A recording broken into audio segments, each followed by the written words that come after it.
Eta eza ya koinda eindi na ndenge moko ya kosakana te, eindi na ndenge moko ya mabe, eindi na ndenge moko ya somo bandeko na nga. Jibien pana fara na Amida Shatir bandeko na nga eza ya koinda kote mosusu o bakangi Jibien piana na Amida Shatir. Kote mosusu o bolingo matakita entre Jibien piana na Amida Shatir na libala ya Daida Mpiana. Bandeko na nga lobi samedi ezalaki nde ya koinda, lobi samedi ezalaki nde ya kobeba, lobi samedi ezalaki nde ya somo, ezalaki nde ya kobebisa na ndenge moko ya kosakanate. Grande ma joie de vous retrouver encore cet après-midi, surtout sur notre chaîne Étoile Lune Inès TV. Salut chers Bouchou, salut chers abonnés, salut chers connaisseurs, salut surtout les amis de Étoile Lune Inès TV. J'espère que vous allez bien. Quant à moi, je suis bel et bien, super bien par la grâce de Dieu. Chers Bouchou, chers abonnés et chers connaissances, yalelo toyo lisusu bandeko nanga kande na yebisaka bino soki ya koloba ezali tokoya, soki ya koloba ezali te moyen ya koya eza nango te. Teyaka toujours soki toyebi ke awa dossier, awa situation, awa circonstance ezali yango bomonaka biso toyaka toujours na lombangu nyonso. Lelo bien sûr toyeli bino dossier, affaire, situation, circonstance, makambo ya libala surtout ya Daida ba video ezali chez Mama Étoile Inès TV kande na betelaka bino c'était awa ke non biso soki matière ye en tout cas na lombangu nyonso de mon côté na koyela bino ba preuve nyonso soki na moni ke naza na ba preuve te na ko préférer na ngana vanda kimia elobi ata bandeko na biso mosusu balobaka ke non soki boza na matière bolala ta ba pongi ba video awa ezali bandeko na nga ba video oyo ezolakisa nyonso penza na poasa bandeko na nga na ndenge moko ya kosakana te. Avant na tiela bino ba video nyonso ekozala mwa bien na ya nanu ko sensibiliser bandeko na biso nyonso ya sika. En tout cas, si c'est la toute première fois, ya koko tapenza na chaîne Nabiso, chaîne moko kitoko, chaîne yaba analyse somme, chaîne moko yaba information pas possible. Je vous prierai surtout de vous abonner massivement. Abonnez-vous. Cliquez aussi sur la cloche de notification pour surtout recevoir les nouveautés de notre chaîne. Aimez la vidéo, la famille, commentez et partagez et que ça la biso oyo penza tolobaka na biso chaque jour, chaque minute et pourquoi pas chaque seconde. Tokos makasi. Bambote nanga na yemoko linda bukulu ya balinda, bambote na Madame Gracia Mpoi, na pesi bambote na Mama Lisi mpito ya balisi, bambote nanga na Mama Chérie, Mama d'amour, Mama Eugénie Zemanga, na pesi bambote na Franesse NM, Franciel NM et pourquoi pas leur tonton international, tonton Amos Kazadi, sans oublier Madame Nazo Kazadi, na ndenge pe na système moko ya kitoko. Voilà. Toye bandeko nanga lobby samedi bandeko nanga ezalaki nde ya koinda, ezalaki nde ya kobeba, ezalaki nde ya somo concernant Jibien piana bandeko nanga, Jibien piana abalisi. Tomona kibiso nyonso Gladys Ngiama autaki kobala il y a même pas 2 mois passé oyo bayaki ko tiela ye dot et du coup to ya kovanda to ya komona pe libala ya Daida Piana la famille makambo ezali voilà. Naye bandeko nanga nazotiela bino quelques images et après nga moko nakoya kozonga sima pona komeka kosala moi analyse ebele elobami bato babengi Mama Étoile pourquoi Vital Kamerhe azalaki te, pourquoi ayaki ko participer na libala ya mwana ya mwasi na ye la famille est-ce que balingaki bakende ko bunda kuna na Jibien piana yango akimaki to azalaki na mwa ba préoccupation mosusu yango esalaki ke non présence na ye ezalaki te eza mutuna la famille kande bato babengaka Mama Étoile nazozongela bino bandeko nanga pona okota na mozindo ya dossier oyo. Mais na ba image on azotiela bino eza pe na ba surprise oyo esalemaki. Eza na ba bilongi mususu ba figure mususu oyo ebela batu babandaki ko s'attendre te que bakoki ko sala descente na bango pona okende konorer mwana ya JB Mpiana na Amida Shatir. Mais na surprise ya kokamwisa la famille bazalaki. En tout cas na ba image oyo bokoya ko découvrir batunini bazalaki kuna na batunini bazalaki kuna te. De l'autre côté makambo bandi batu balobi libala ya Daida na ya Gladys Ngiama ya wapi ilekaki kitoko ya wapi ilekaki kitoko te. Congolais tika kindoki, Congolais tika misala mabe, Congolais tika motema mabe. Tolanda nanu ba image nga ya bino mama Etoiline Ines TV nazozongela bino sima po na komeka koya kosala analyse ya dossier oyo ya situation oyo pe ya circonstance oyo ndenge ezo kendele. Tolanda et on se retrouve juste après. Sa maman est là. Ça c'est la famille. C'est la famille Mayengo. Et c'est le fils de Bruno Alexis.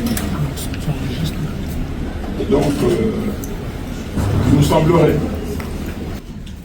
dans ses promenades, dans sa quête de rompre le célibat, il a rencontré une jolie dame dont le père et la mère se trouvent ici. Je vais juste te présenter, et puis on va faire la prière et on sera les conclusions. Voilà. Je pense que... Donc, c'est ma famille.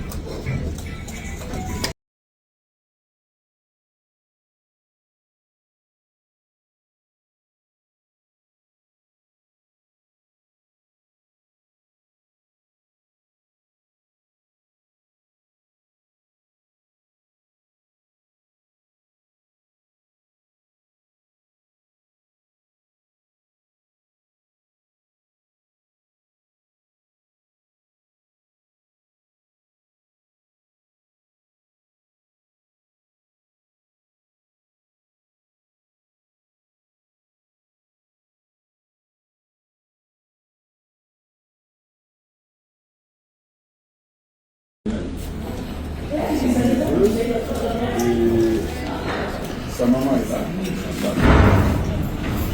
Ça c'est la famille. C'est la famille Mayengo. Et c'est le fils de Bruno Alexis. Et donc, il nous semblerait, dans ses promenades, dans sa quête de rompre le célibat, il a rencontré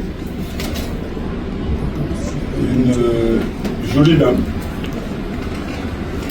dont le père et la mère se trouvent ici.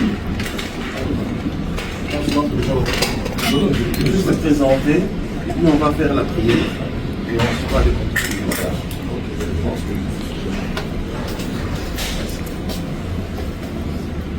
Donc, c'est ma famille.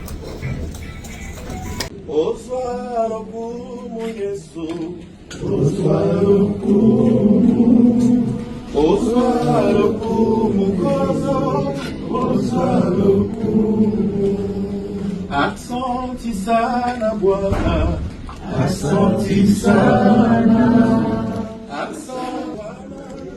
asante sana. Nabi, félicitations na JB Mpiana na maman Amida. En tout cas, Soraya, au sali biso pe batanti no plaisir. Pour tous hommes bino ba na biso ba si kitoko bon, ba no kitoko. Mariage de qui très classe. Mariage ba tambon eza différent. Les JB sont dans la noblesse. Papa chéri, Moukulu.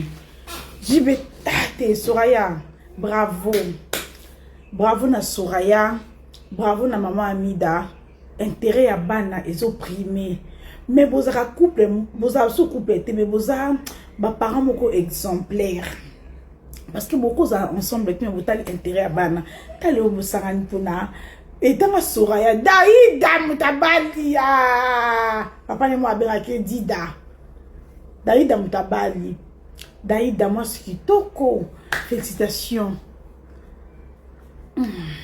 kuna pe gladi abalaki pour mino mino est concert à papa jour le 29 le 29 minu baleki bako balaka minu koto Daïda koto Gladi mais wenge ça va minu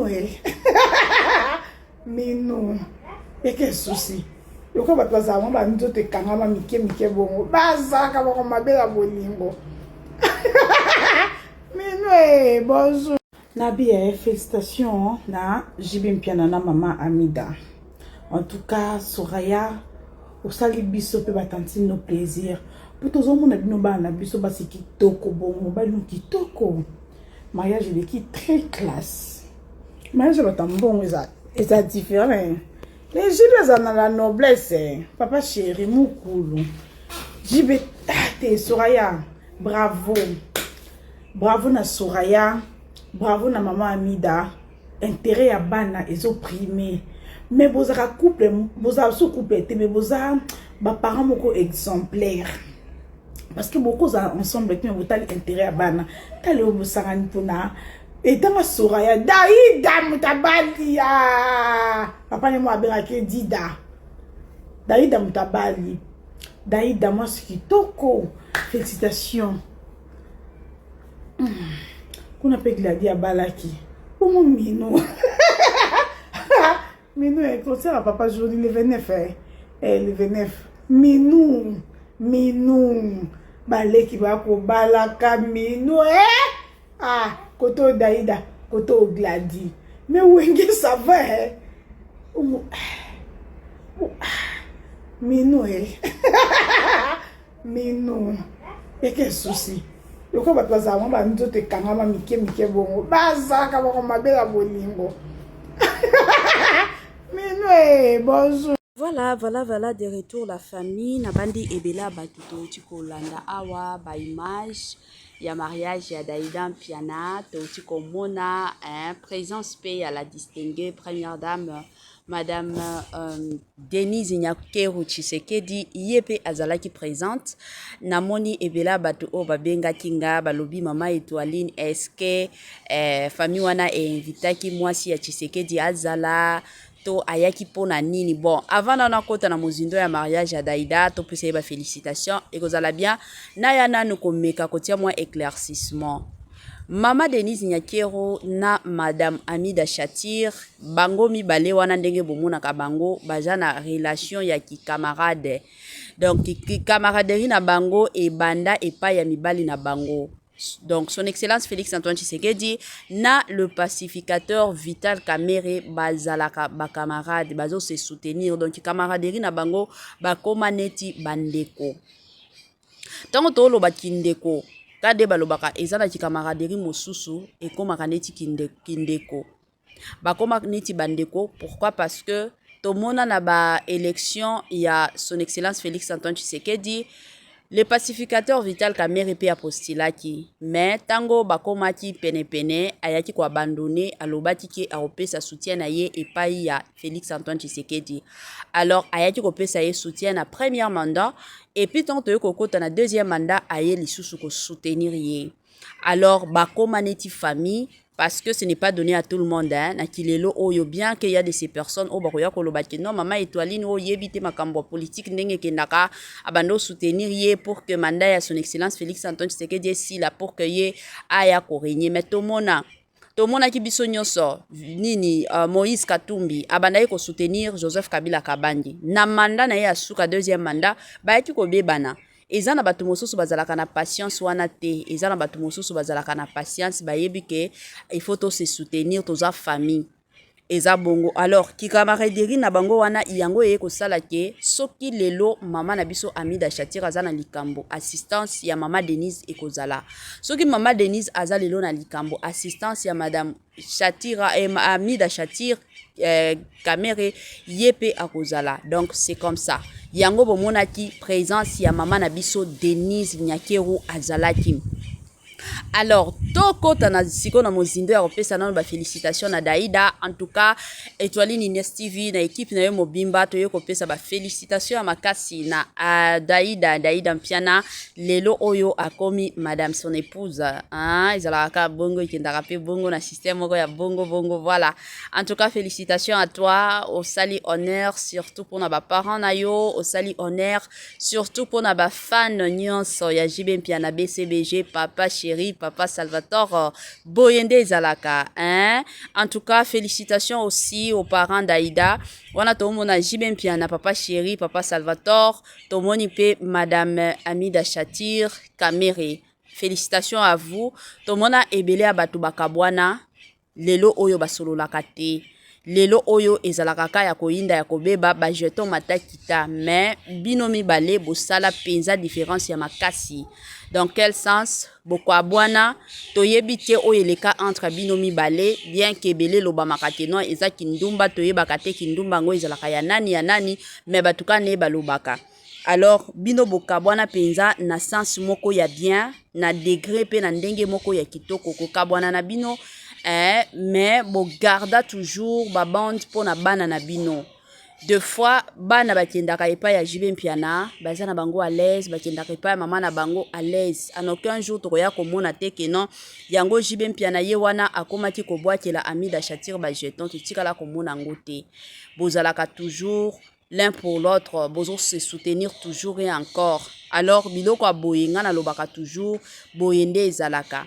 Bo continuer ka bongo, bo continuer toujours lelo boza lisusu mususu oyo ya koya kobale kozala Soraya mpiana. En tout cas epesa nanu exemple na bandeko mususu parce que kande to oloba awa mikolo yo ekomi kaka inosibi na rebo eza ya koyinda eza ya kobeba bino moko bozo mona bakabwana bien ke bato babala na te. Ngana lobaka toujours bolingo eyaka bolingo esilaka bolingo ekimaka. Soki oza na place moko boye songolo pakata bokabwani na mutu, cela ne veut pas dire que non mutu wana akomi ennemi na yo te bolingana ki mais ye kosala que non bolingo eza lisusu te bozo se sentir lisusu te, c'est tout à fait normal bokabwana. Mais tango boko kabwana wana ezalaka toujours et encore important ya koyeba surtout soki bana bazana kati boyeba ka ko garder que non ndenge toza boye pour na bien surtout ya bana na biso il faut tozala bien ezalaka bongo.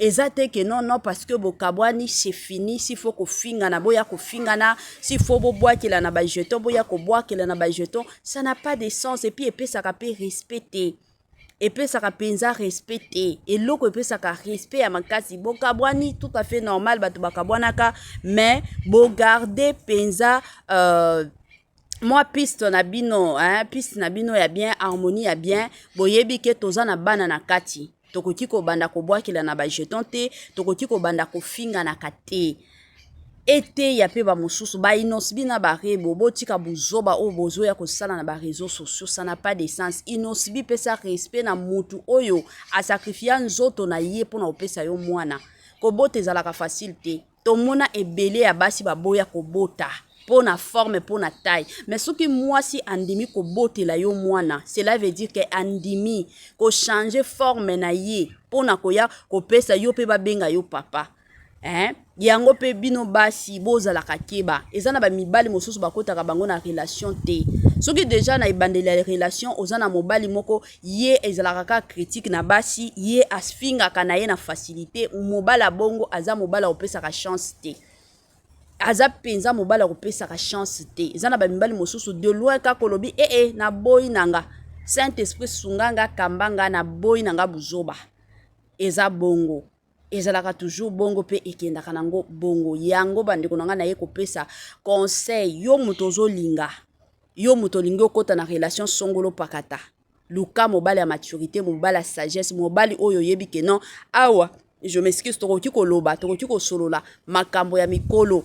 Pas que oya kokota na relation moko boye songolo pakata na mutu moko maturité ezate. Moi problème à muke, il faut attirer la yo ba stati a komela yo ba stati batu nyonso ba mona kino na relation oya za nango azo souffrir. Ezaka pasi. Ebe là batu baye kotu na présence ya Vital Camera azalaki te pona nini azobanga babunda na JB Mpiana la famille lobby ezalaki jour à fête ezalaki jour à esengo ezalaki jour ya kosala te ke non baya kobunda.